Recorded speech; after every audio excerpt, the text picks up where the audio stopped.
할렐루야. 오늘은 이렇게 영상으로 말씀을 전하는 것으로 오늘 주일 예배를 대신하고자 합니다. 저희 교회 여러 가지 사역자들이 코로나 때문에 어려움을 겪고 있어서 부득이 이렇게 영상을 녹화해서 예배드리게 된 점을 깊이 이해해 주셨으면 좋겠습니다. 우리 함께 먼저 기도하겠습니다.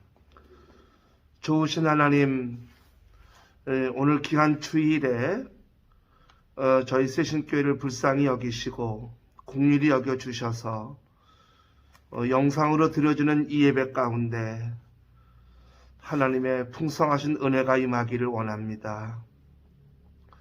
교회를 올 수 없는 상황, 그리고 함께 모일 수 없는 이 상황을 주께서 아시오매 하늘문을 열어주셔서 각 가정에서 드려지는 모든 세신 공동체 위에, 그리고 온라인 공동체 위에 하나님의 풍성하신 은혜가 임하게 하여 주옵소서.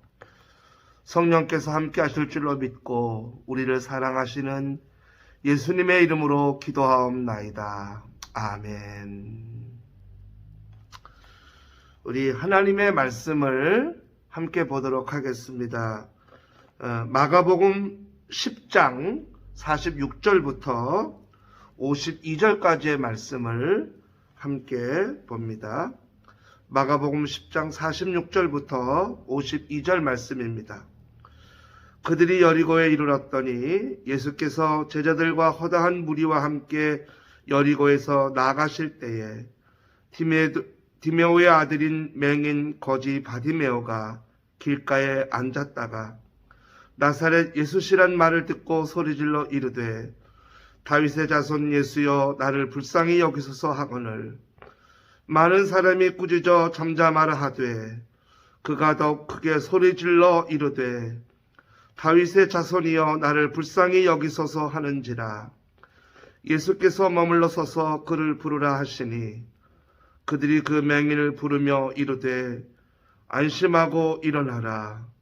그가 너를 부르신다 하매 맹인이 겉옷을 내버리고 뛰어 일어나 예수께 나아오거늘 예수께서 말씀하여 이르시되 내게 무엇을 하여 주기를 원하느냐. 맹인이 이르되 선생님이여 보기를 원하나이다. 예수께서 이르시되 가라. 내 믿음이 너를 구원하였느니라 하시니 그가 곧 보게 되어 예수를 길에서 따르니라. 아멘. 길에서 만난 예수 라는 제목으로 함께 은혜를 나누고자 합니다. 오늘 이 소경 바디메오의 이야기는 아마 우리 교우 여러분이 너무도 잘 아시는 말씀입니다. 성경에도 마가복음뿐만 아니라 마태복음, 누가복음에 조금은 좀 디테일한 내용 부분은 좀 다를지라도 다 이 내용을 담고 있습니다. 그리고 단순히 한 사람의 눈을 뜨는 어떤 치유의 이적 사건으로 다루기에는 이 내용을 담고 있는 뜻이 굉장히 깊습니다.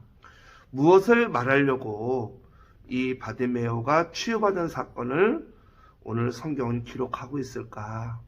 그래서 오늘 저와 여러분은 이 바디메오 치유 사건을 통해서 함께 귀한 은혜를 나누기를 원합니다. 오늘 성경 말씀을 보면 이런 말씀이 오늘 기록되어 있습니다.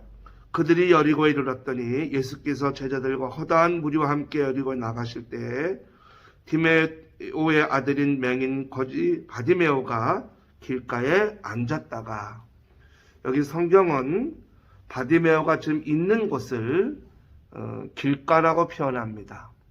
그리고 마지막 말씀 52절에 보면 그가 곧 보게 되어 예수를 길에서 따르니라. 평생을 맹인으로 살고 그저 길에서 남의 구걸해 주는 것으로, 남이 주는 것으로 벌어먹고 살던 비참한 인생의 삶. 성경은 그 바디메오의 상황을 길이라고 하는 것으로 표현하고 있습니다. 이 길은 바디메오의 처절한 인생, 그리고 고난의 인생을 말씀하는 거라고 해도 과언이 아닙니다. 바디메오는 그 이름 자체가 절망의 아들이라는 이름입니다. 사실 이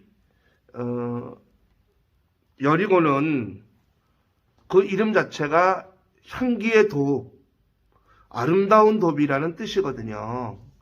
그래서 물도 많고 그리고 또 굉장히 아주 기름진 땅이에요. 이 땅에 이 바디메오는 비참하게도 절망의 아들이라는 이름, 자기 이름도 없이 그저 디메오의 아들이라는 바디메오라는 이름도 없는 절망의 아들이라는 칭호로 불리는 그러한 삶을 살고 있었어요. 그것을 성경은 길이라고 하는 표현으로 그 사람의 상황을 말씀하고 있습니다. 그런데 그 길에 주님이 오신 거죠. 그 길과 같은 삶을 살아가던 바디메오의 인생에 주님이 오신 겁니다. 제가 이제 버킷리스트라고 저 나름대로 정한 게 있는데 그 중에 하나가 뭐냐면 여러분도 잘 아시는 그 스페인의 순례의 길 산티아고를 꼭 걸어보고 싶습니다. 뭐 50km가 될지 100km가 될지 총 길이는 800km인데 800km를 다 걷는 건 좀 무리일 것 같고 한 4분의 1 정도 한 200km라도 좀 걸어보고 싶은 마음이 사실은 있고 저의 버킷리스트 중에 하나입니다. 산티아고의 흰 지팡이라는 영화가 있었습니다. 2020년도에 개봉이 됐는데 저도 이제 못 봤다가 얼마 전에 좀 이렇게 보게 된 영화입니다. 다큐멘터리 영화인데요. 50대의 1급 시각장애인 한 여인과 10대의 비인가 대안학교의 졸업생으로 앞날에 대해서 고민이 좀 많은 다이라는 그러한 그 아가씨 둘이 이제 의기투합이 돼서 산티아고의 길을 가게 됩니다.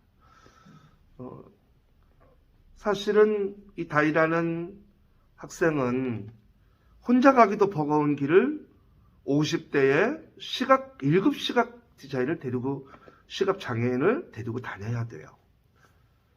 결코 쉽지 않은 길이었습니다. 힘든 길이었고 또 1급 시각 장애인이 그 지팡이를 들고 그 길을 옆에 다이라는 그 청년이 있지만 사실 쉽지 않은 길이거든요.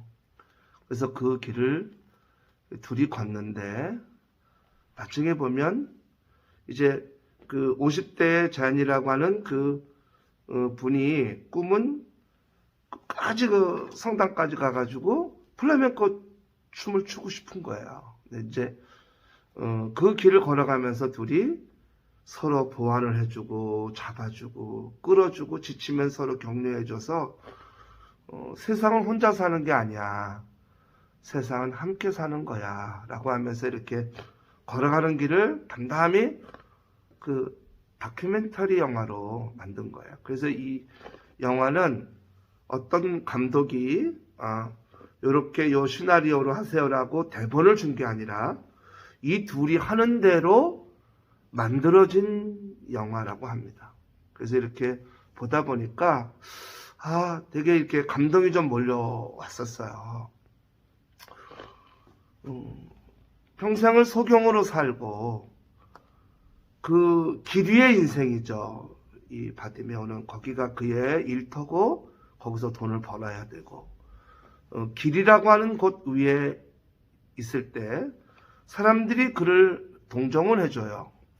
그래서 거기에 돈도 주고 또 사람들이 그에게 좀 측은한 마음도 들 수 있어요. 그런데 그 바디메오의 길 위의 인생에 아무도 그의 손을 잡고 일으켜주거나 그와 함께 같은 마음을 품고 있어준 사람은 없었어요. 오늘 그 길 위의 인생에 예수님이 오시는 겁니다. 그리고 그 길 위의 인생에 예수님이 함께 해주시는 겁니다.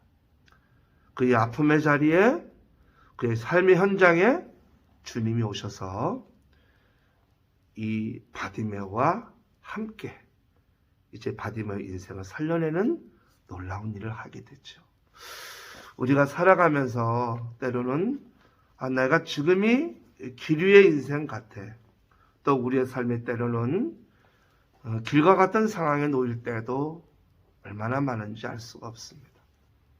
그런데 꼭 잊지 마십시오.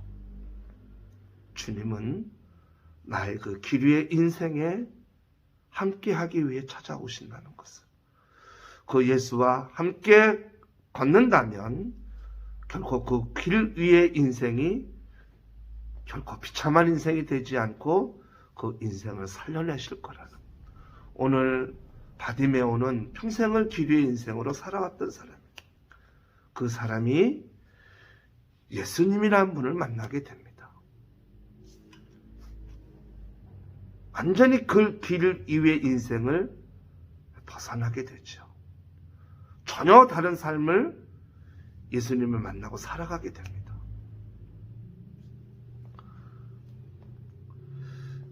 산티아고의 흰 지팡이라는 그 영화 속에 담겨있는 50대, 10대의 두 나이도 전혀 안 어울릴 것 같고 전혀 어울릴 것 같지도 않았던 둘이 그 순례길을 걸어가면서 함께 손을 잡고 함께 의지하며 함께 힘을 내어 그 길을 걸어갑니다. 우리 인생에는 예수님이라고 하는 동행자가 있습니다. 우리 길과 같은 우리의 인생, 우리가 살아가는 인생 속에 세상에 여러분, 이 예수님만한 동행자가 어디에 있겠습니까? 예수님이라고 하는 그 분이 여러분의 인생길에 동행자고 친구고 그리고 여러분을 붙잡고 이끌고 가는 가이드고 내 등을 밀어주는 헬퍼고 그 예수 그리스도가 여러분의 인생에 정말 너무나 소중한 동행자임을 오늘 바디메오가 그 길 위에서 주님을 만나 그의 인생이 바뀌었듯이 예수님이라고 하는 분을 동행자로 만나 그 인생이 놀랍게 변화하는 우리가 되기를 주님의 이름으로 축원합니다. 두 번째로는 오늘 성경 말씀 보니까 이 바디메오 이야기를 통해서 말씀하려고 하는 메시지가 너무나 분명하기에 이것을 복음서의 기자들은 다 다루고 있다고 생각이 됩니다. 오늘 말씀을 잠깐 같이 볼까요? 47절 말씀. 나사렛 예수시란 말을 듣고 소리질러 이르되 다윗의 자손 예수여 나를 불쌍히 여기소서 하거늘 많은 사람이 꾸짖어 잠잠하라되 그가 더욱 크게 소리질러 이르되 다윗의 자손이여 나를 불쌍히 여기소서 하는지라. 아멘. 여기 사람들에게 그가 누구냐고 물어봅니다. 웅성거리는 소리를 들리니까 나사렛 예수라는 이야기를 듣습니다. 그때 이 사람은 더 크게 소리를 질러 말하기를 다윗의 자손 예수여 나를 불쌍히 여기소서 하거늘. 나사렛 예수라고 사람들은 말하지만 이 바디메오는 그가 다윗의 자손 예수임을 고백합니다. 다윗의 자손 예수라는 이 말은 어떤 뜻을 내포하고 있는지는 이스라엘 사람들은 알아요. 우리가 이게 도대체 이게 무슨 뜻으로 이렇게 얘기했는지 라는 것과 이스라엘 사람들이 이 말이 무슨 뜻인지 말씀하는 것과는 괴리가 있어요. 우리는 그냥 다윗의 자손 예수요 라고 들리겠지만 이스라엘 사람들은 이 얘기를 들을 때 어떻게 듣냐면 다윗의 자손은 누굽니까? 왕가입니다. 왕. 그리고 다윗의 자손은 누굽니까? 메시아를 말합니다. 그러므로 이 바디메오는 사람들은 그를 나사렛 예수라고 하지만 이 바디메오는 그 예수님을 메시아라고 고백하고 나를 구원해 줄 분, 나를 살려줄 분, 나를 책임질 분으로 오늘 고백하고 있습니다. 심지어 여기에 이 바디메오의 마음을 담는다면 내겐 오직 유일한 나를 살릴 분인 것입니다. 알프스 산에 가면 알프스 봉우리에 오직 예수라는 하얀 십자가가 있대요. 저도 이제 예화를 좀 찾다가 이 내용을 찾아보고 이 그림을 좀 찾으려고 했는데 저는 좀 못 찾았어요. 모처럼에 휴가가 생겨서 딸과 함께 알프스 산을 이렇게 등산을 하게 되었던 것 같습니다. 그때 그만 이 등산에 좀 익숙하지 않은 딸이 미끄러져 가지고 그 낭떠러지에서 떨어진 거예요. 그래서 거기서는 떨어지면 죽는 거죠. 이게 조그만 데들이 아니니까. 너무나 참담한 마음에 굉장히 부자였고 사회적으로도 지위가 있던 사람이었으나 딸과 함께 좋은 여행을 하려고 했던 그 모든 마음은 다 선산이 깨지고 돌아왔는데 그 후에 내가 왜 데리고 갔을까? 내가 왜 이 딸의 인생을 망쳤을까? 그 밀려오는 자괴감과 비통함은 이루 말할 수가 없습니다. 그가 가진 재산이 위로가 전혀 안 돼요. 그가 여태까지 쌓아온 사회적 명성도 어떤 것도 위로가 안 돼요. 친구의 어떤 말도 위로가 안 됐습니다. 어떤 누구의 말도 위로가 안 됐어요. 그때 한 명의 친구가 우리 같이 교회를 가자. 너무나 바쁘다고 주일도 지키지 않고 교회도 안 갔던 그런데 그 상처 있고 황망한 마음 속에 친구의 교회를 가자는 그 말에 그 친구가 교회를 갔어요. 거기서 예배를 드리고 그리고 말씀을 듣고 그리고 찬양을 드리는데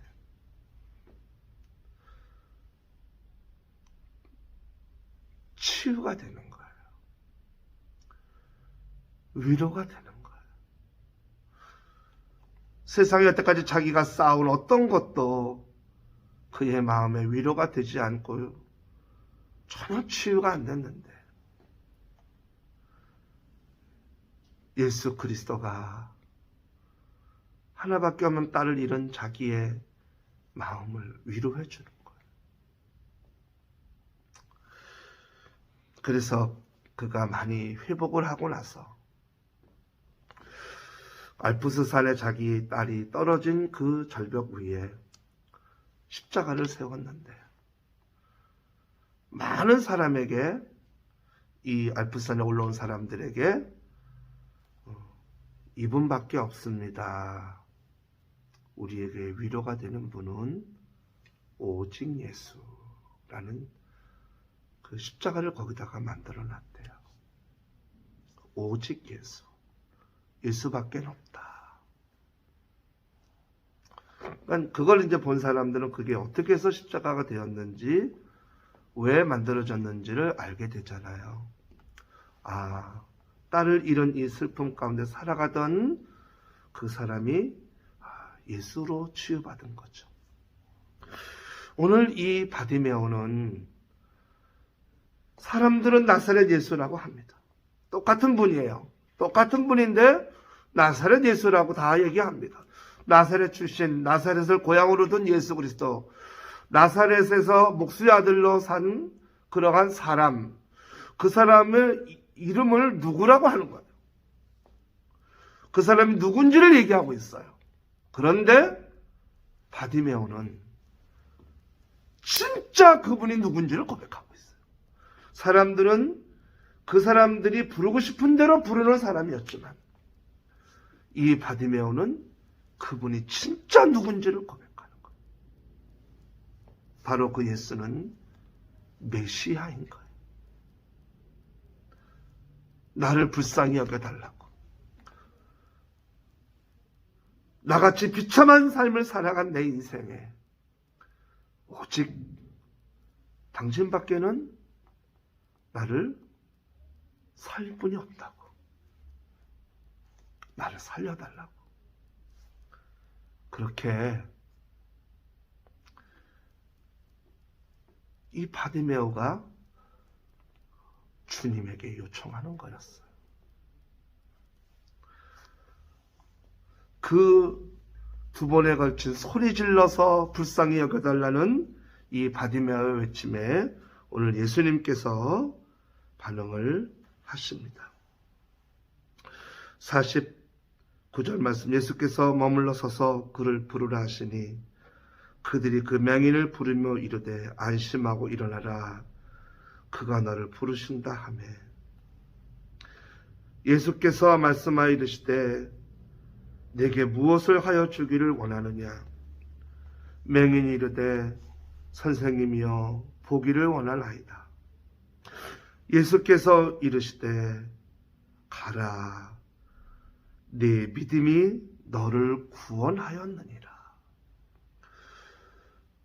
오늘 이 바디메오가 사람들은 나사렛 예수라고 부르고 있지만 그 예수를 메시아라고 고백하는, 나를 살릴 유일한 분임을 고백하는, 오직 예수밖에 없다는 마음으로, 절박한 마음으로 나를 불쌍히 여겨달라고, 나를 살려달 주실 분은 유일하게 예수님 당신뿐이라는 것을 여기 예수님은 믿음으로 보신 거예요.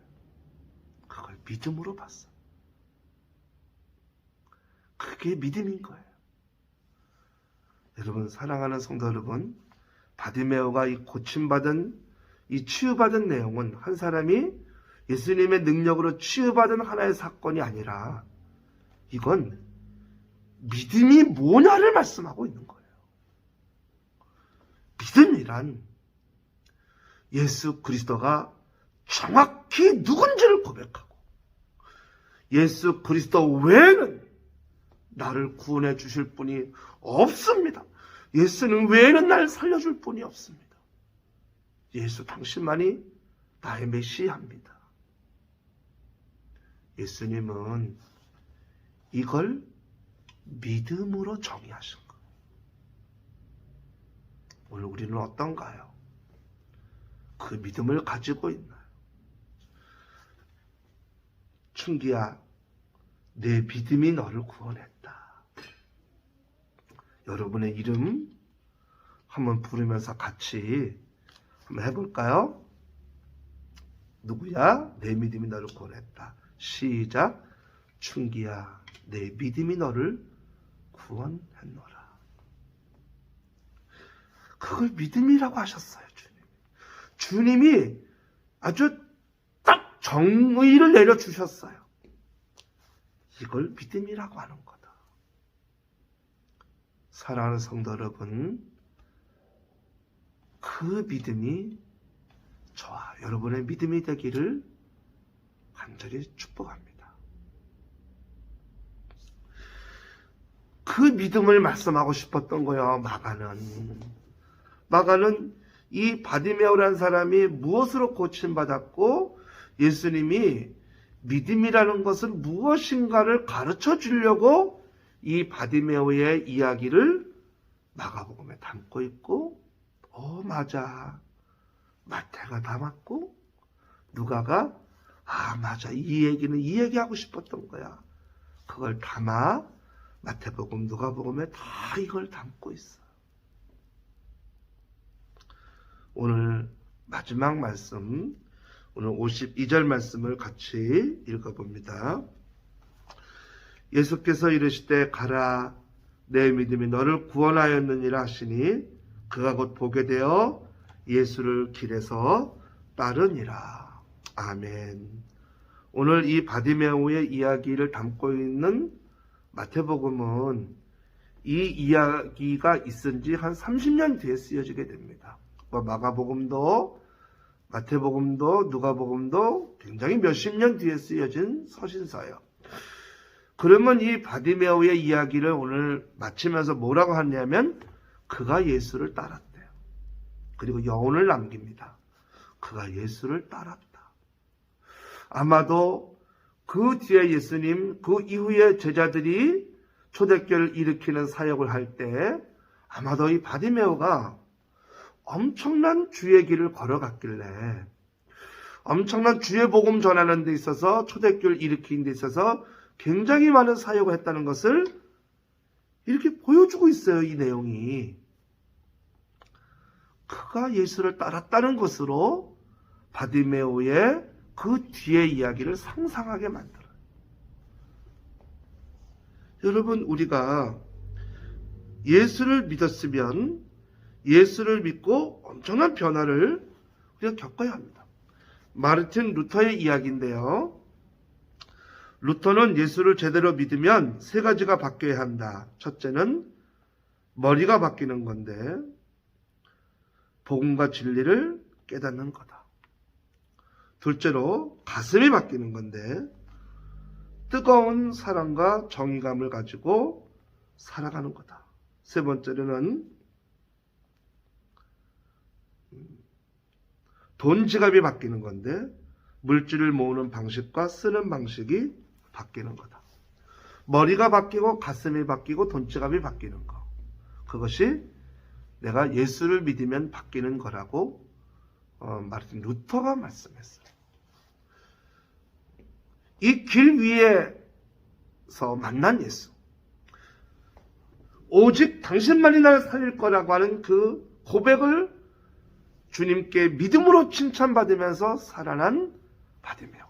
단순히 눈만 떠진 게 아니라 그의 영혼이 열리고 그의 삶이 열리고 그의 삶이 바뀐 바디메오의 이야기. 사랑하는 성도 여러분, 저와 여러분의 이야기가 되어야 되지 않겠습니까? 나 인생도 길 위에 있는데 왜 이렇게 어리석게도 눈이 먼 것처럼 살아왔는지, 정말 떠야 될 걸 못 보고 그렇게 우매하게 살아왔는지, 그렇게 예수를 믿고도 바뀌지 않고 살아가고 있는지. 오늘 바디메오의 이야기는 나라고 하는 사람을 딱 비춰주는 하나의 말씀인 것 같습니다. 오늘 저와 여러분에게 이 바디메오 같은 놀라운 역사가 일어나기를 주님의 이름으로 축원합니다.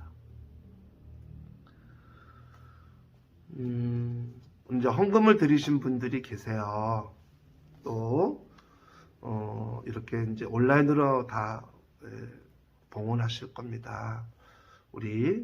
제가 헌금 기도를 하고 그 다음에 축도로 모든 예배 시간을 마치도록 하겠습니다.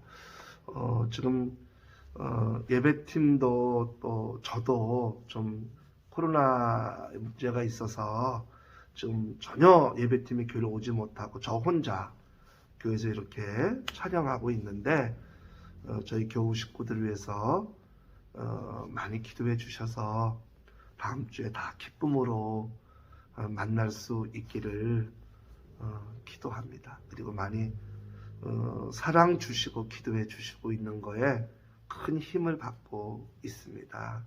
너무 감사드립니다. 우리 기도하겠습니다. 좋으신 하나님 감사합니다. 오늘도 귀한 주일에 주님 앞에 마음과 물질을 봉헌하는 손길들을 하나님 기억하여 주옵소서. 이 코로나 시기에 어려움을 겪고 있는 가정들도 기억해 주시고 모두가 다 완쾌되어 회복되어 다시 마음껏 주님을 찬양하고 경배할 수 있도록 역사하여 주옵소서. 11조를 드립니다. 감사 예물을 드립니다. 선교 예물을 드립니다. 주일 예물을 드립니다. 건축 예물을 드립니다. 모든 예물 흠양하여 주시고 주님 나라의 복되게 아름답게 사용돼 가도록 역사하여 주옵소서. 이제는 우리 주 예수 그리스도의 은혜와 아버지 하나님의 무한하신 사랑과 성령님의 감화감동 역사가 이 코로나 시기에 모든 가정들 위해 그리고 어려움 가운데 있지만 주께서 역사하실 교회 위에 대통령 선거를 앞둔 이 나라와 민족 위에 이제로부터 영원토록 함께 하시기를 주님의 이름으로 축원하옵나이다. 아멘.